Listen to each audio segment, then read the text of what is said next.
¿Qué tal? ¿Cómo les va? Esto es un nuevo podcast de Reloj de 24, episodio número 6 en esta entrega de Reloj de 24 Radio. Estamos en el Hotel Regente, ¿sí? en el Retiro, en un hotel céntrico de la ciudad de Buenos Aires. Lo tengo a mi lado a Sebastián Saijo, mi nombre es Emilio Hamilton y hoy tendremos una entrevista importante con un entrenador muy importante de la Liga Nacional. En este caso estamos hablando de Nicolás Casalanguida. Sebas, ¿cómo estás? ¿Qué tal? Pues, bueno, el saludo para todos. Sí, un nuevo podcast y obviamente un poco más íntimo, ¿no? A lo que fue la última vez, el episodio número 5 en el Estadio de Obras. Bueno, Nico, te saludamos. ¿Cómo estás?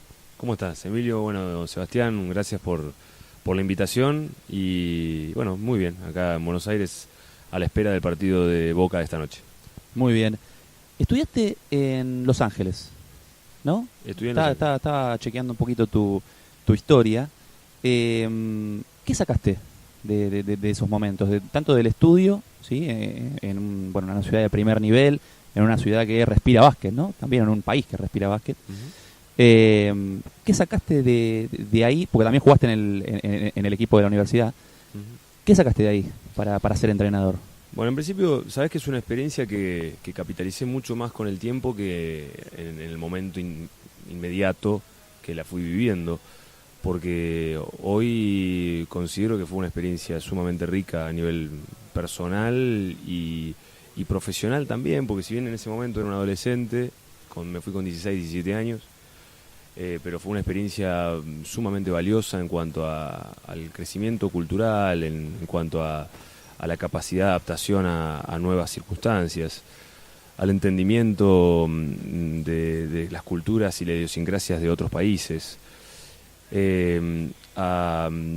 También creo que aprendí lo que significa la resiliencia por el hecho de vivir en otro país y tener que soportar algunas cuestiones que siendo adolescentes no son tan comunes o no eran tan comunes para mí en el momento que vivía en Comodoro Rivadavia. Entonces creo que fue una experiencia sumamente rica y bueno, en el plano basquetbolístico también el hecho de, más allá de haber vivido lo que es el básquetbol colegial desde adentro, de ver cómo se entrenaba, de vivenciar en ese momento como jugador, pero yo ya tenía una mirada de posible futuro entrenador, porque ya era monitor de pequeños antes de viajar, entonces ya tengo inclusive anotaciones de su momento de cómo entrenaba en Estados Unidos en el colegio, que ya muestra a las claras de que tenía algunas formas de posible entrenador, porque es raro que un chico de 16, 17 años anote los entrenamientos como anotaba yo. Y hoy también el hecho de, por ejemplo, convivir con jugadores americanos me permite de entender de su idiosincrasia, del manejo, obviamente el idioma, que me hace poder desenvolverme con otra facilidad. Así que creo que fue una experiencia sumamente valiosa. Fue en el año 96, 97, o sea que hace muchísimo, pero creo que fue muy importante para mí en su momento y hoy sigo sacándole provecho, sacándole jugo a esa experiencia, ¿no? Así que creo que saqué mucho. Desde esa etapa, digo, sos así de intenso para vivir los partidos, te vemos en la cancha muy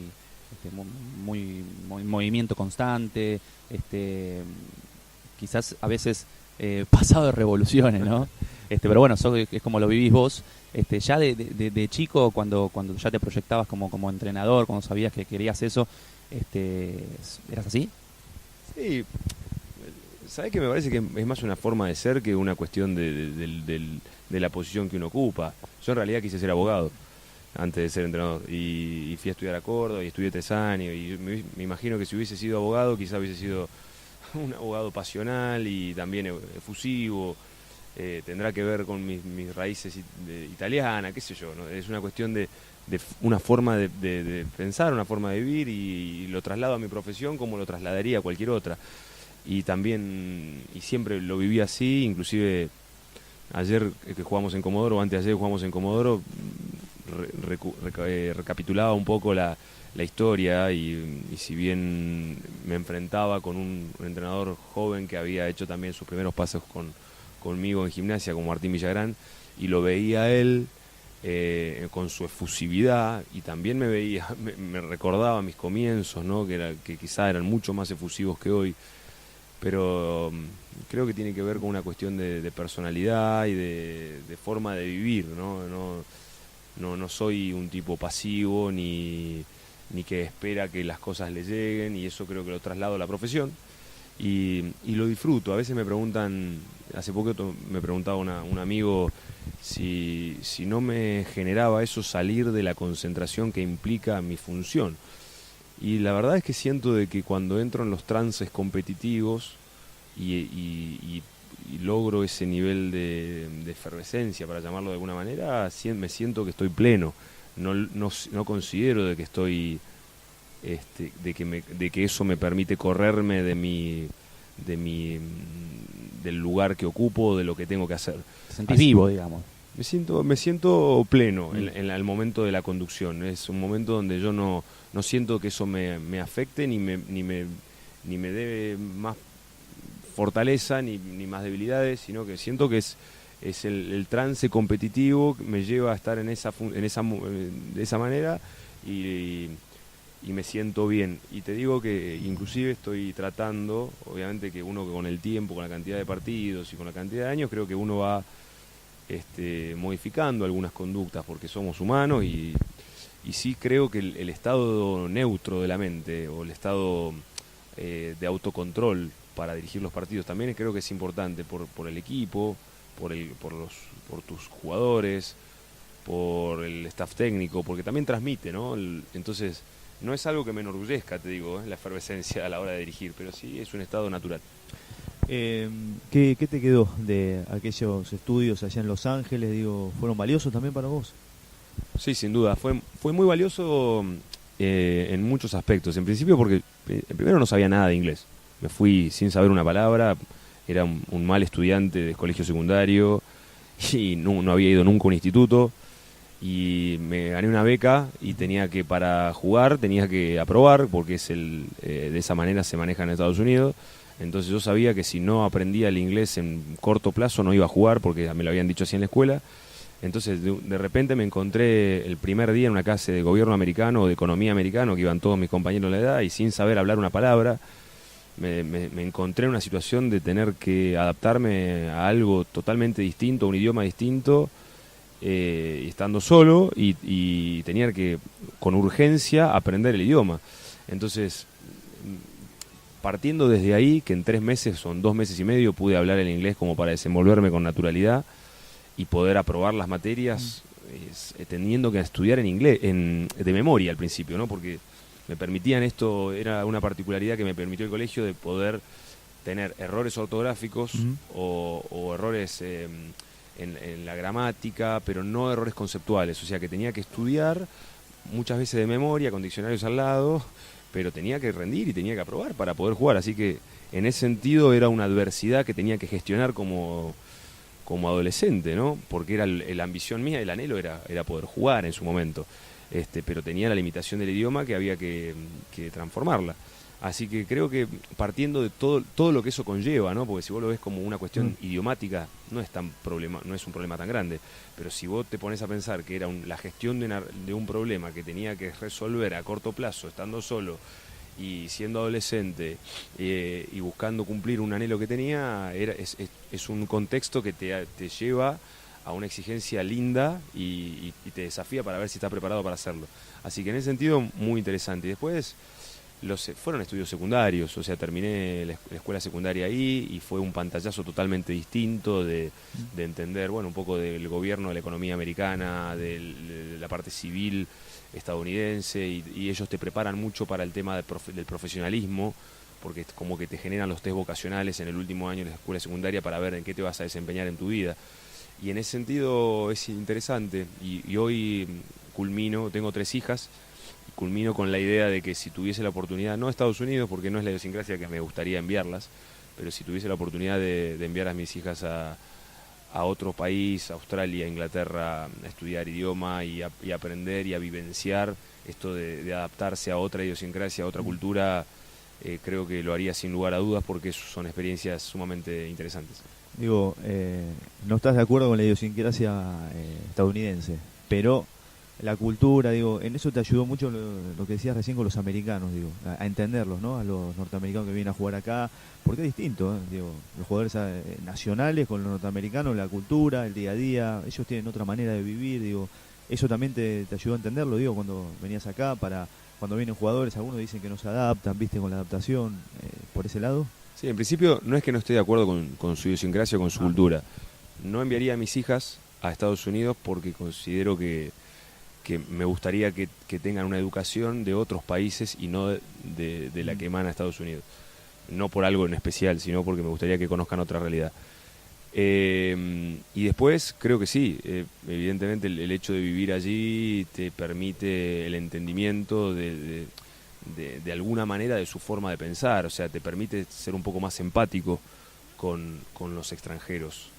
Y poder ser un poco más cercano también, ¿no? Y hoy, por ejemplo, en mi equipo hay 4 titulares que son americanos y si yo no tendría esta cuestión de haber vivenciado todo esto, quizás sería un poco más complejo el solo hecho de comunicarme, entenderlos, así que creo que es una ayuda importante a la hora de poder desempeñarme en esto y no te digo que es vital, no te digo que es vital, es una ayuda más, es una herramienta más como muchas otras que pueden aparecer, pero en la cadena creo que suma. ¿Cómo canalizas toda esa energía que mostrás en cada partido, que tiene que ver con tu forma de ser?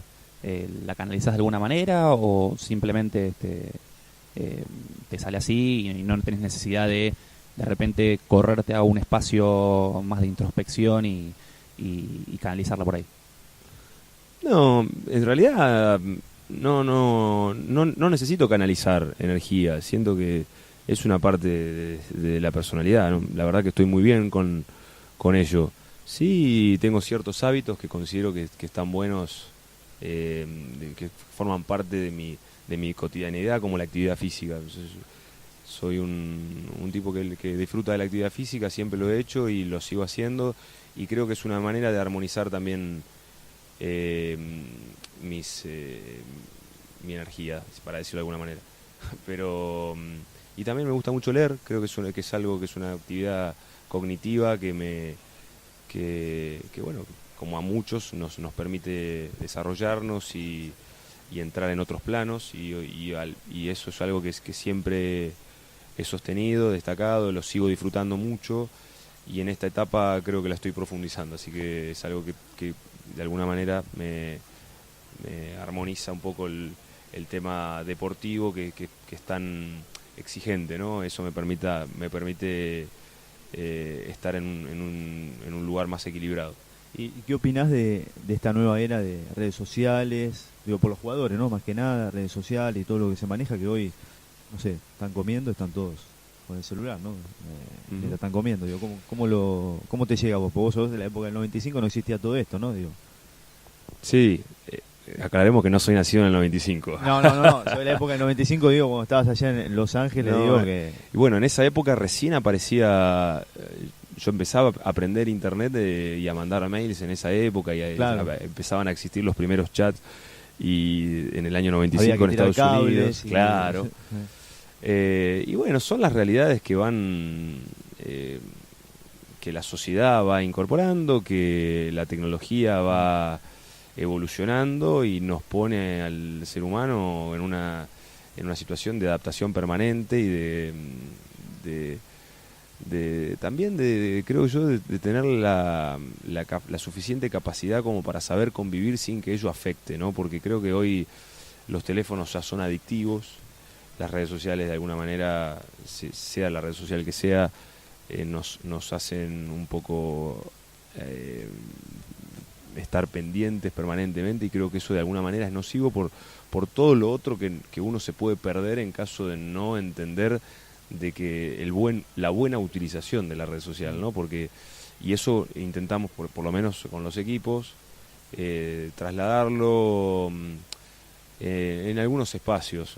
Yo no creo que de un momento a otro uno pueda erradicar por completo el uso de las redes sociales o el teléfono. Sí me parece que es inteligente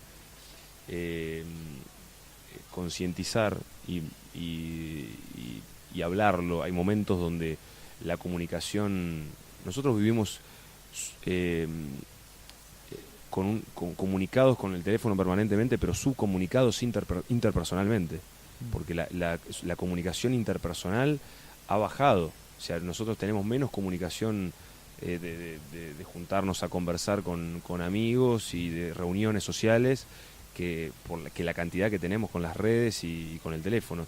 Entonces, bueno, eso desde nuestro lugar hay que tratar de fomentarlo, porque quieras o no que nuestra función y el trabajo de equipo implica que haya una comunicación. Y si bien tampoco es positivo a la larga de 10 meses erradicar por completo el uso de los celulares o las redes sociales, pero sí creo que es sano y de alguna manera es educativo hacer entender de que el uso de los dispositivos hay que hacerlo en el momento adecuado y que se puede. El otro día escuchaba una charla de Pergolini muy interesante que él decía, bueno, yo no tengo ni red social, no tengo ni WhatsApp, ni Twitter, y lo tuve un día y me di cuenta que eso no era para mí.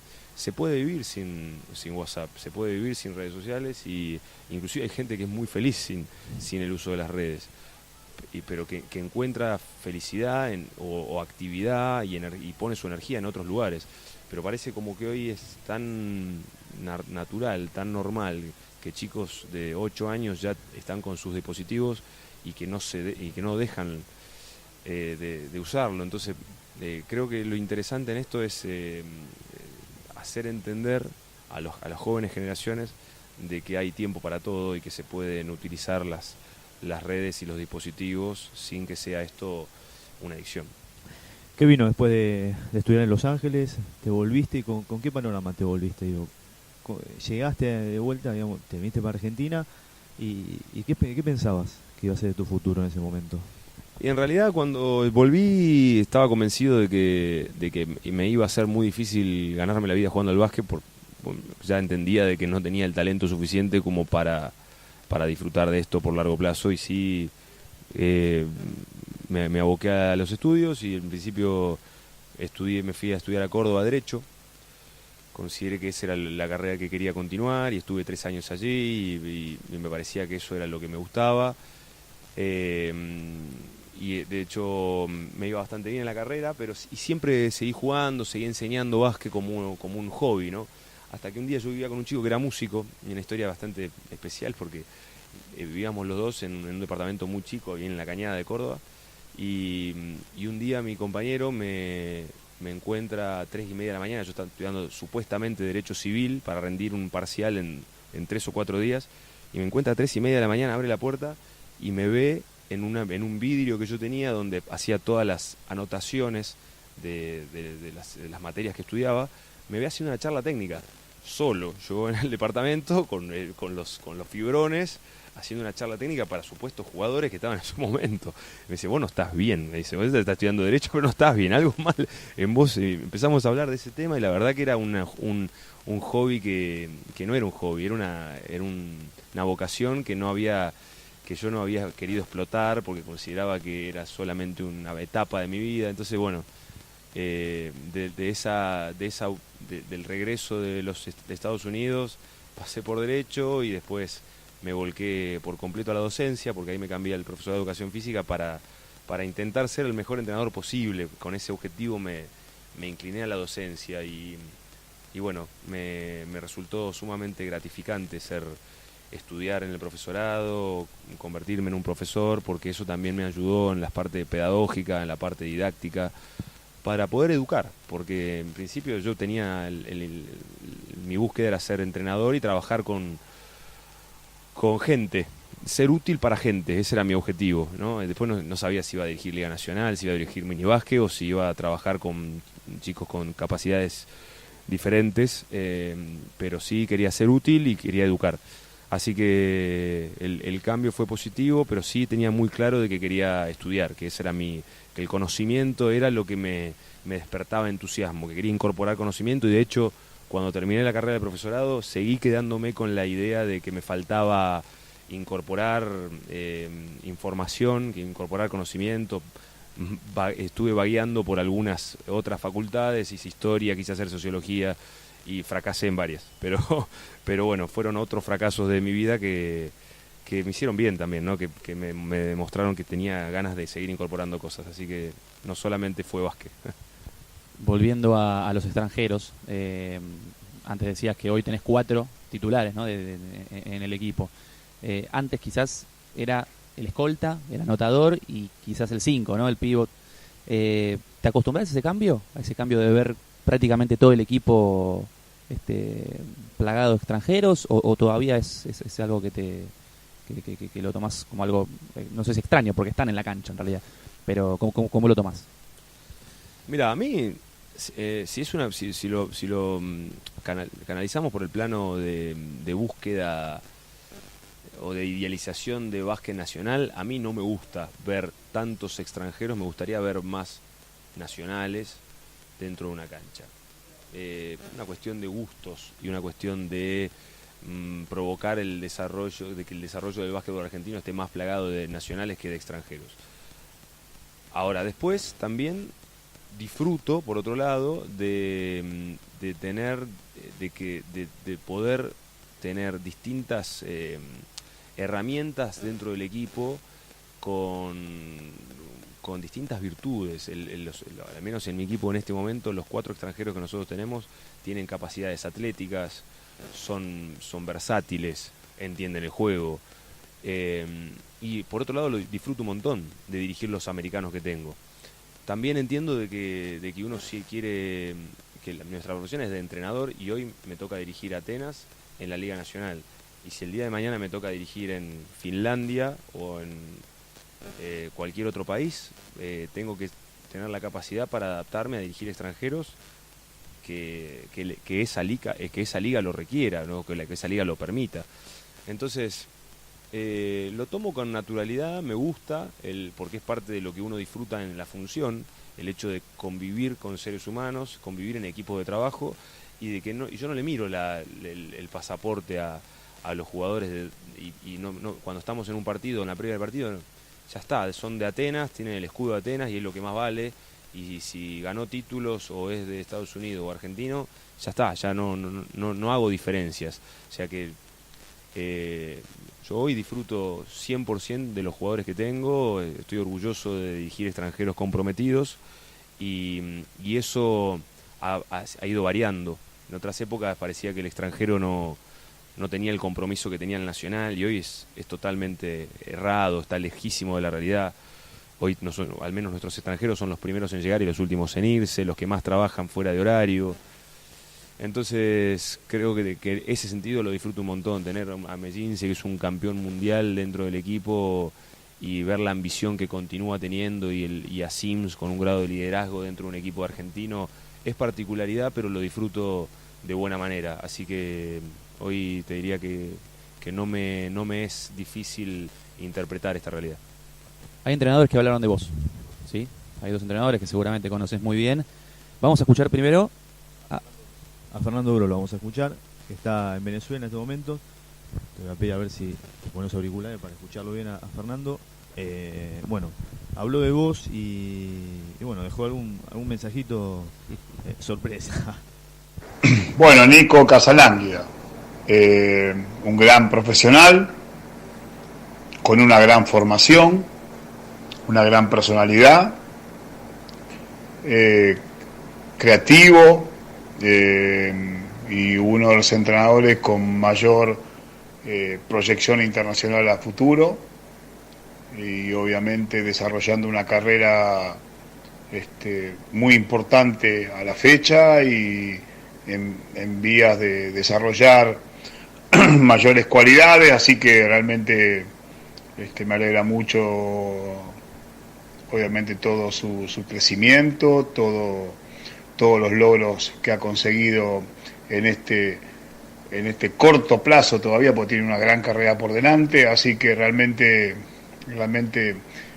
verlo triunfar en la Liga Nacional, ha pasado por la selección argentina y obviamente ya con una gran experiencia, así que es un entrenador joven viejo, que obviamente tiene un gran futuro internacional por delante y seguramente ganará muchas más ligas nacionales, así que nada, creo que está todo dicho y obviamente que siempre le voy a desear lo mejor, un gran compañero, como digo, es y sigue siendo parte de mi familia deportiva sin ninguna duda, así que solamente desearle los mejores éxitos, y que realmente lo dejen desarrollar todo su bagaje de conocimiento, porque realmente tiene mucho por dar y obviamente está preparado para ello, así que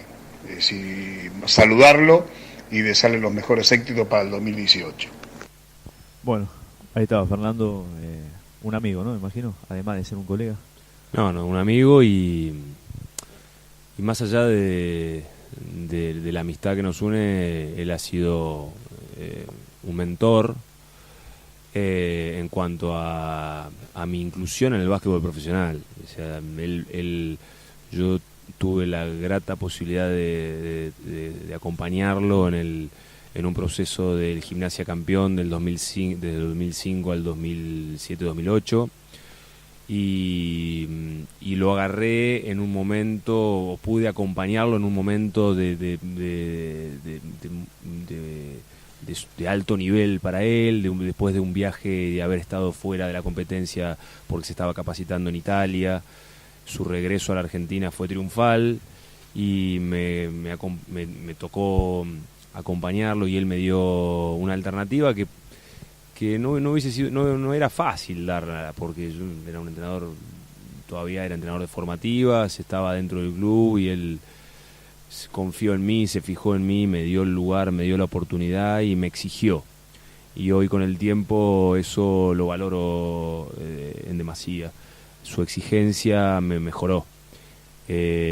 Porque, bueno, él, si vos escuchás el audio con detenimiento, él menciona la palabra conocimiento en varias oportunidades. Y él, en principio, valoró en mí el hecho de... Bueno, es muy cómica el por qué él me une al cuerpo técnico. Él se enteró de que yo debía dinero por un viaje que había hecho al exterior, porque había puesto mi Renault 2 en venta para pagar un viaje al exterior para incorporar conocimiento. Y él, cuando se enteró de eso, me sumó. Yo no estaba dentro de su staff y él me suma. Y después me doy cuenta del valor que él le daba al conocimiento, de la importancia del seguir creciendo profesionalmente. Y de la exigencia. Es un entrenador que venía de trabajar mucho tiempo con Rubén, con el proceso de selección argentina triunfal de Atenas y con la generación dorada. Entonces tuve la grata posibilidad de acompañarlo, de seguirlo, de observarlo, y él fue el primer entrenador que tuve en el profesionalismo. No acompañé a tantos como en Liga Nacional, solo a él, y después en selección a otros, pero él sin duda que me marcó positivamente en muchos aspectos, y por algo también se dio esto de poder rápidamente tener una buena inclusión en el profesionalismo. Antes de escuchar a otro colega, ¿cómo es eso de que vendiste un Renault 12 para viajar?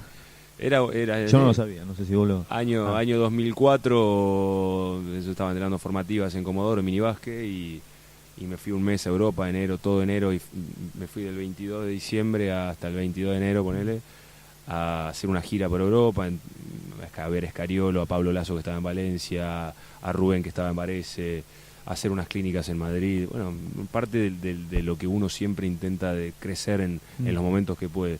Y no tenía el dinero, era entrenador de formativa, me pagaban con lo que le pagan a cualquier entrenador de formativa. Yo tenía un Renault 12 a gas y me acuerdo bien, y lo puse a la venta y para poder pagar el pasaje. Entonces estaba debiendo un montón de plata y había sacado un préstamo, porque me fui un mes, no me fui 5 días. Entonces le debía a medio mundo en Comodoro, dirigentes me han prestado. Entonces cuando se entera él que debía plata, me dice, bueno, estas son las muestras de gente que quiero tener al lado mío. Y por eso él me incorpora, no me conocía. Realmente no me conocía. Él me incorpora al staff porque se enteró de que había andado viajando por distintos lugares y que tenía varias deudas y bueno, son el valor del riesgo del entrenador, él vio, ¿no? Del asumir riesgos como entrenador y de buscar que esta sea la profesión. Así que sí, esa fue la historia. Bueno, vamos a escucharlo a Silvio Santander, que también habló de vos.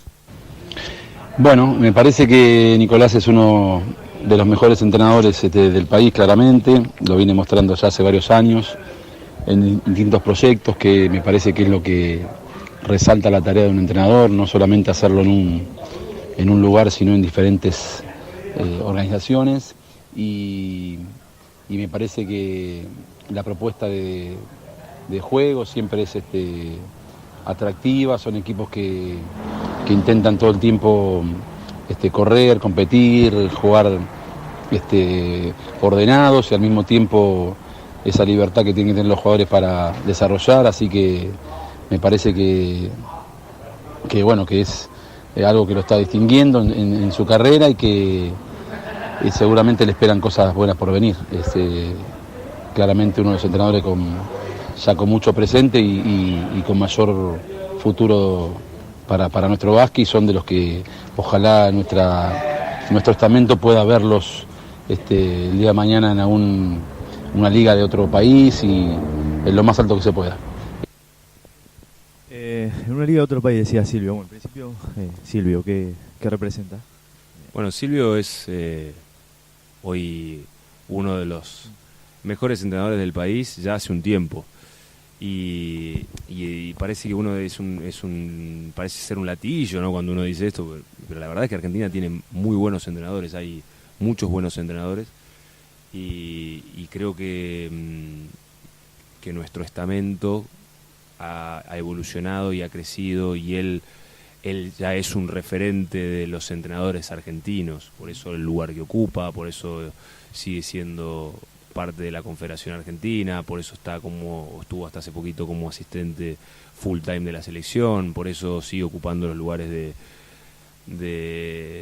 privilegio, porque los mejores equipos buscan un Santander hoy. El equipo que quiere salir campeón quiere tener un Santander en sus filas, y eso, bueno, habla del claro momento que está viviendo Silvio, que no es un momento de corto plazo, sino ya hace muchos años que está demostrando nivel y este lugar referencial, que bueno, hoy desarrollando un plan estratégico en la Confederación Argentina Futuro, porque uno a veces el hecho de tener un lugar y de tener cumplir una función y de comprometerse con una función, no solamente pensando en el hoy, sino en el mañana, y creo que en este sentido hoy Silvio Santander, siendo parte de la Confederación y desarrollando un método de trabajo en la CAP, trabajando con un grupo de entrenadores a futuro, demuestra el compromiso para con el básquet nacional,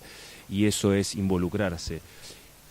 Cuestión que hoy para muchos de nosotros no es tan simple, y eso yo lo valoro mucho de él, más allá de que es un entrenador que aparte siempre me ha gustado competir. Yo creo que a mí como personalmente siempre me ha hecho mejor competir contra Silvio, porque lo considero un entrenador de muy buen nivel, y jugar con preparar los equipos contra sus equipos generaba una mejoría. Eso es lo bueno de tener tantos buenos entrenadores en el país, pero concretamente con Silvio considero eso. Y bueno, nada, estoy agradecido por sus palabras y siento lo mismo que él. Yo creo que él dice con respecto a mí, yo creo que él de hecho ya lo hizo, estuvo en la selección mexicana, haciéndolo muy bien, y también trabajando en otros países, en este caso en México y en Venezuela. Y también está preparado para trabajar en las grandes ligas, digo, ¿no? Así que, bueno, sin duda de que es un entrenador que está atravesando un momento inmenso, y le deseo lo mejor para el futuro, y sin duda creo que va a tener grandes alternativas porque no, su ambición y su crecimiento es permanente. ¿Sos un entrenador al que le interesa la vida personal del deportista? ¿O ves lo único, lo que ves, lo que pasa en la cancha y es lo que más te importa? No, me interesa. Creo que nuestra función te tiene que nacer, te tiene que surgir. Si te nace, te nace. Puede no ser importante para un entrenador y podés convivir con eso tranquilamente, pero tampoco considero de que sea importante intrometerse en la vida privada de cada persona, pero sí el hecho de acercarse a la vida de las personas que forman parte del equipo me interesa. Obviamente que quizá con algunos jugadores tenés una vinculación y con algunos jugadores tenés una relación y con otros otra. Con esto considero, igual que Julio Velasco cuando dice que no son todos iguales los jugadores, que son todos distintos, que sería una barbaridad tomarlos como todos iguales, y por ahí se sigue escuchando de que los jugadores son todos iguales, y es una barbaridad. Pueden tener, yo siempre le digo a ellos, inclusive a los juveniles, que pueden ser todos importantes dentro del equipo, pero es mentira que son todos iguales, y es mentira de que tienen todas las mismas responsabilidades. Y por eso también es difícil con todos acercarse a la vida personal de ellos. Pero sí me parece que es, al menos para mí, me gusta tener acercamientos y con distintos. Pero sí, sobre todo cuando los procesos son largos. Por ahí si trabajás en un lugar 10 meses, 8 meses, es más difícil vincularte profundamente. Pero si se puede, me gusta hacerlo. Te lo pregunto porque estamos en una semana algo agitada, no en el básquet, sino en el fútbol. Con un tema muy grave, ¿sí?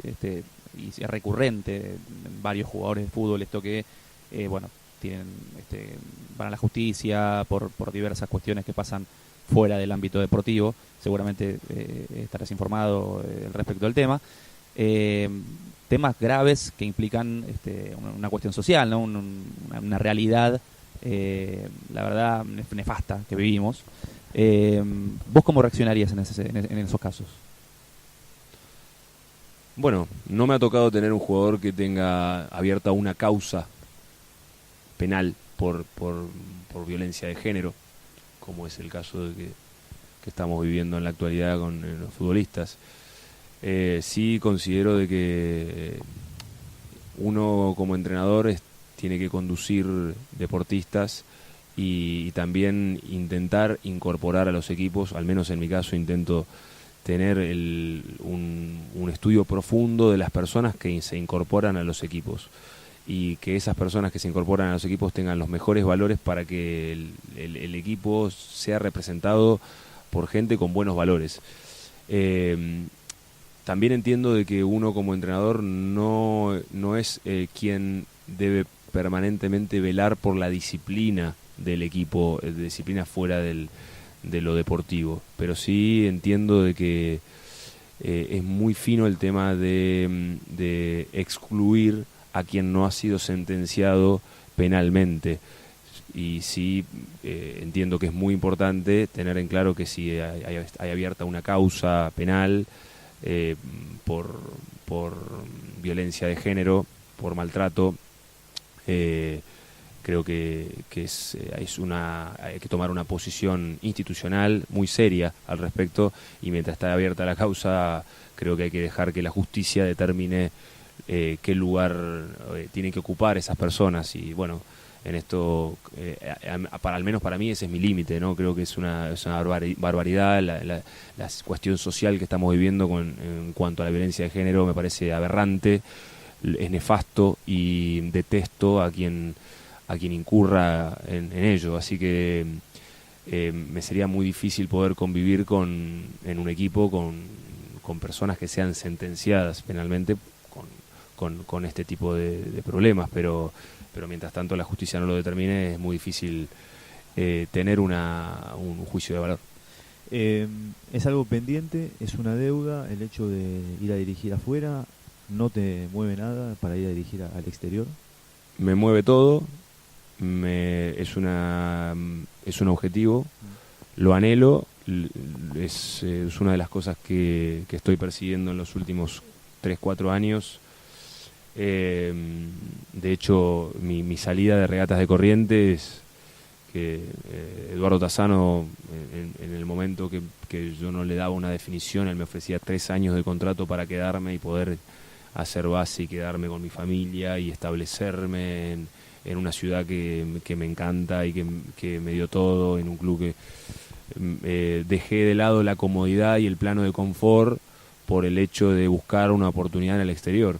Y es algo pendiente. Creo que los entrenadores argentinos debemos, en mi caso lo digo, primero en principio lo digo por mi parte, ¿no? Me siento que ya estoy en una etapa donde me gustan los desafíos difíciles de cumplir y el exterior, o tener una buena oportunidad en una liga que me entusiasme, en una competencia superadora. Me gustaría asumir el lugar, la posición, porque bueno, creo que es parte de la carrera del entrenador también, trabajar en otro país. Y parte de lo que a mí me gusta hacer también, de rodar, de conocer otros lugares, de interpretar el básquetbol en otros lugares. Creo que el viajar, el conocer otras culturas deportivas, hablando estrictamente, te permiten crecer mentalmente, desarrollarte en cuestiones, y eso es lo que busco. A mí me parece que estoy en una etapa donde si me surgiese una buena oportunidad para dirigir en el exterior, la tomaría, porque ya hice tengo un plafón de he transitado ya una cantidad de temporadas y de situaciones que me permite asumir este tipo de riesgos. Así que sí, eso es un anhelo. Y bueno, tampoco me desespera en absoluto. Estoy en el lugar donde quiero estar, estoy muy contento de dirigir la Liga Nacional, me inspira la Liga, disfruto dirigir en la Liga. No es que siento una necesidad imperiosa de salir inmediatamente, pero sí es algo que busco, que en un futuro me gustaría cumplir, y sé que en algún momento voy a tener la oportunidad. No me desespero, pero sí es algo pendiente. Bueno, estamos llegando al cierre, ¿no? Está terminando, digo, quedó para otros 40 minutos hablar de básquet, precisamente, algo que querías vos, ¿no?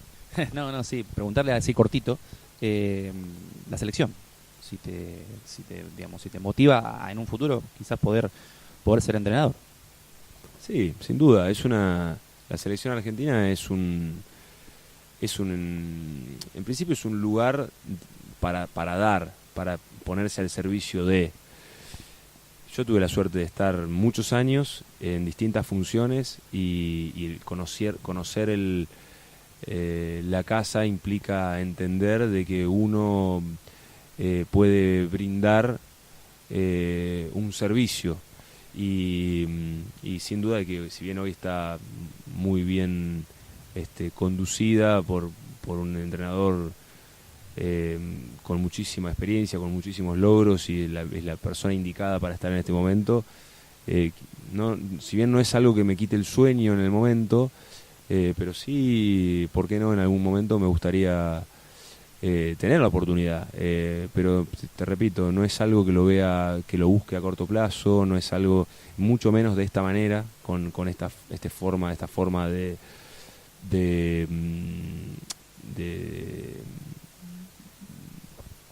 que se está desempeñando las ventanas. No es algo que me entusiasme para el ya, pero sí para una etapa de mi vida puede ser una linda oportunidad que me gustaría bucear. Pero es un lugar de mucho respeto, es el máximo espacio de básquetbol argentino, y tienen que estar siempre los mejores, así que eso es lo más importante, más allá de si me toca a mí no estar. Lo que me gusta de que en la selección siempre se ha pregonado porque los mejores puedan colaborar para el buen funcionamiento de la selección argentina de básquetbol, que es lo máximo que te puede suceder. Así que por hoy soy el hincha número 1. Cuando me toca estar, o cuando me tocó estar, o cuando me toque estar, colaboraré o he colaborado o colaboraré en lo que se me pida. Nico, gracias. Gracias y lo a mejor ustedes. para la temporada. Gracias a ustedes, hasta luego.